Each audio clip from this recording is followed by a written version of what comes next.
میرے ابا رات کو 3 بجے اٹھ کر تہجد کی نماز پڑھتے اور پھر قرآن مجید پڑھتے رہتے۔ وہ اپنے کمرے میں اکیلے سوتے تھے، مگر میں یہ دیکھ کر حیران ہوتی کہ صبح 5 بجے میری بھابھی اپنا منہ چھپا کر ان کے کمرے سے نکلتی اور ان کا حلیہ بہت خراب ہوتا۔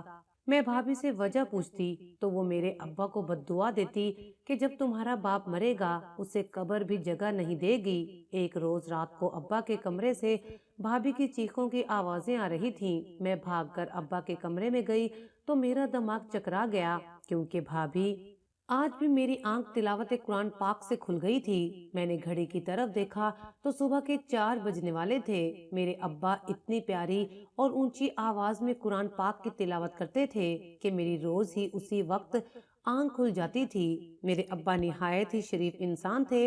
ان کی عمر 60 سال تھی، داڑھی سفید تھی اور وہ بہت ہی زیادہ تلاوت اور ذکر وغیرہ میں مصروف رہا کرتے تھے۔ میں اکثر ہی ابا کے کمرے کے باہر والی دیوار پر ٹیک لگا کر ان کی تلاوت سنا کرتی تھی۔ مجھے یہ محسوس ہوتا کہ میں کسی اور ہی جہان میں چلی گئی ہوں۔ ایک دن معمول کے مطابق میں اپنے ابا کے کمرے کے باہر بیٹھی تھی، تبھی میری نظر ایک سائے پر پڑی۔ میں نے غور سے دیکھا تو میری بھابھی اس وقت ابا کے کمرے میں جا رہی تھیں۔ سب گھر والے گہری نیند سو رہے تھے۔ میں نے سوچا کہ شاید کوئی کام ہوگا۔ وہ ابا کے کمرے میں گئیں تو اندر سے تلاوت قرآن پاک کی آواز آنا بند ہو گئی تھی۔ لگتا تھا ابا تلاوت ختم کر کے اب اپنے کسی کام میں مصروف ہیں۔ ابا کا یہ کمرہ عبادت کے لیے مخصوص تھا اور وہ ہم سب سے الگ جا کر عبادت کیا کرتے تھے۔ میں وہاں سے اٹھ کر اپنے کمرے میں آ گئی تھی۔ میں اپنے کمرے میں لیٹی یہی سوچ رہی تھی کہ بھابھی اس وقت ابا کے کمرے میں کیوں گئی ہوں گی۔ سوچتے سوچتے صبح ہو گئی اور مجھے تو پتہ ہی نہیں چلا، مگر آج سب کے حلیے عجیب سے تھے۔ میں نے دیکھا میرا بھائی بہت سخت نیند میں لگ رہا تھا۔ ابھی تک اس کی نیند نہیں کھلی تھی، جیسے وہ پوری رات سویا ہی نہ ہو۔ لیکن جب میں نے بھیا سے پوچھا کہ آپ نے نیند پوری نہیں کی، تب وہ کہنے لگے میں ساری رات گہری نیند سویا رہا ہوں، مگر اس کے باوجود بھی صبح میری آنکھ نہیں کھل رہی۔ ادھر میں نے اپنی بھابھی کی طرف دیکھا تو وہ بہت خوش لگ رہی تھی۔ ان کے چہرے پر عجیب سی خوشی تھی۔ میرا بھائی اسی سوچ میں کھویا ہوا تھا کہ بھابھی نے اس سے کہا تھا کہ وہ ایک ہفتے کے لیے اپنے میکے جانا چاہتی ہیں۔ بھابھی کی یہ بات سن کر بھائی نے انہیں بیزاری سے دیکھا اور بولا کہ میرے پاس ٹائم نہیں ہے، تم خود چلی جاؤ، مجھے نیند آ رہی ہے۔ میرے ابا بھی بھابھی کو ناراضگی بھری نظر سے دیکھ رہے تھے، مگر منہ سے کچھ نہیں بولے تھے۔ ابا کی عادت تھی کہ وہ کسی کو بھی ڈانٹتے نہیں تھے، اس لیے انہوں نے خاموشی اختیار کر لی تھی۔ حسب معمول میں بھی خاموش رہی۔ اماں بھی بہت خوش نظر آ رہی تھیں۔ لگتا تھا کہ گھر میں کوئی ایسی پریشانی آئی ہے جو ابا اور اماں کے درمیان باہم ہے، لیکن کوئی بھی اس بات کو کھول نہیں رہا تھا۔ تھوڑی ہی دیر کے بعد بھابھی نے اپنا سامان پیک کیا اور کہنے لگی کہ مجھے اپنی اماں کے گھر جانا ہے۔ سلیم، اگر آپ آ سکتے ہیں تو چلیں، ورنہ میں اکیلی بھی چلی جاؤں گی۔ سلیم بھائی نے بھابھی کی بات کا جواب دینے کی بجائے اپنا رخ کمرے کی طرف کر لیا تھا۔ میں ان کے پیچھے پیچھے گئی۔ میں نے دیکھا وہ بیڈ پر اوندھے منہ سو رہے تھے۔ بھابھی نے اپنا بیگ اٹھایا اور وہ اپنی ماں کے گھر چلی گئی تھی۔ ان کے جانے کے بعد ابا پھر سے اپنی عبادت والے کمرے میں چلے گئے تھے، حالانکہ اس کمرے میں وہ صرف رات کے وقت جایا کرتے تھے۔ میں نے اماں کے کمرے میں آ کر دیکھا تو وہ بھی جائے نماز پر بیٹھی ذکر کر رہی تھیں۔ یہ بات دونوں کے لیے بہت ہی پریشان کن تھی، جو انہیں ذکر کرنے پر مجبور کر رہی تھی، کیونکہ دن کے وقت وہ ایسا کبھی نہیں کیا کرتے تھے، سوائے اس کے کہ کوئی بہت بڑی پریشانی ہو۔ اماں نے مجھے کہا کہ تم کچن میں جا کر آج کے لیے کوئی سبزی بنا دو۔ کچھ ہی دیر میں سبزی بنا کر فارغ ہو گئی تھی۔ یہ شام 4 بجے کی بات ہے جب گھر کے دروازے پر دستک ہونے لگی۔ میں نے جا کر دروازہ کھولا تو سامنے میری بھابھی کھڑی تھی۔ میں نے پوچھا بھابھی خیر ہے، آپ واپس کیوں آ گئیں؟ آپ تو ایک ہفتے کے لیے رہنے گئی تھی۔ بھابھی نے میری طرف دیکھا تو غصے سے بولی کیوں، میں واپس نہیں آ سکتی کیا؟ کیا تمہیں میرے واپس آنے پر خوشی نہیں ہوئی؟ یہ بات کہہ کر وہ اندر چلی گئیں۔ میں نے ان کی آنکھوں کی طرف غور سے دیکھا تھا، وہ رو رو کر واپس آئی تھی۔ ان کے رونے کا سبب کیا تھا یہ تو میں خود بھی نہیں جانتی تھی، لیکن بات بڑی عجیب سی تھی۔ میں نے بھابھی کو اس طرح سے دیکھا تو پوچھ ہی لیا کہ کیا بات ہے بھابھی، آپ اپنی پریشانی مجھے نہیں بتائیں گی؟ تب بھابھی ایک دم سے پھٹ پڑی اور کہا کہ تمہارے باپ کو تو پتہ ہے نا میری پریشانی، پتہ نہیں یہاں پر کوئی بولتا کیوں نہیں ہے، اب میں تمہیں بھی کوئی بات بتاؤں گی تو تم بھی میری نہیں سنو گی بلکہ اپنے باپ کی حمایت کرو گی۔ یہ کہہ کر بھابھی اپنے کمرے میں چلی گئی اور میں ہکا بکا بس دیکھتی ہی رہ گئی تھی کہ آخر اس گھر میں ہو کیا رہا ہے۔ کافی دیر گزر گئی تھی، میں نے سوچا کہ جا کر ابا سے بات کروں گی، لیکن ابا اپنے حجرے میں یوں بند ہو کر رہ گئے تھے جیسے کہ انہیں سانپ نے سونگھ لیا ہو۔ شام کو انہوں نے حجرے سے یہ پیغام بھجوایا کہ مجھے رات کا کھانا حجرے میں ہی دیا جائے۔ ابا کی یہ بات بڑی ہی حیران کن تھی۔ خیر اماں نے مجھے کھانا دیا، میں نے کھانا جا کر ابا کے کمرے میں رکھ دیا۔ اس وقت ابا اپنے کمرے کے ساتھ موجود غسل خانے میں تھے۔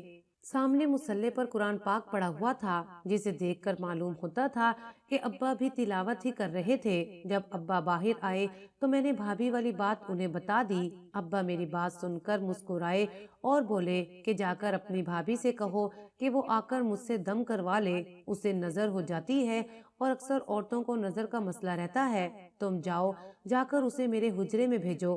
میں نے جا کر یہ بات اپنی بھابھی کو بتائی تو بھابھی نے ناگواری سے مجھے دیکھا، پھر کہنے لگی کہ میں رات کو جاؤں گی۔ میں نے یہ بات امی کو نہیں بتائی تھی کیونکہ اتنی چھوٹی چھوٹی باتیں کرنا میرا شیوا نہیں تھا۔ رات کو ابا عشاء کی نماز پڑھ کر آئے تو بھابھی انہیں دیکھ رہی تھی۔ ابا اپنے کمرے میں گئے تو بھابھی بھی ان کے پیچھے چلی گئی تھی۔ انہیں ابا کے کمرے میں تقریباً 15 سے 20 منٹ گزر چکے تھے۔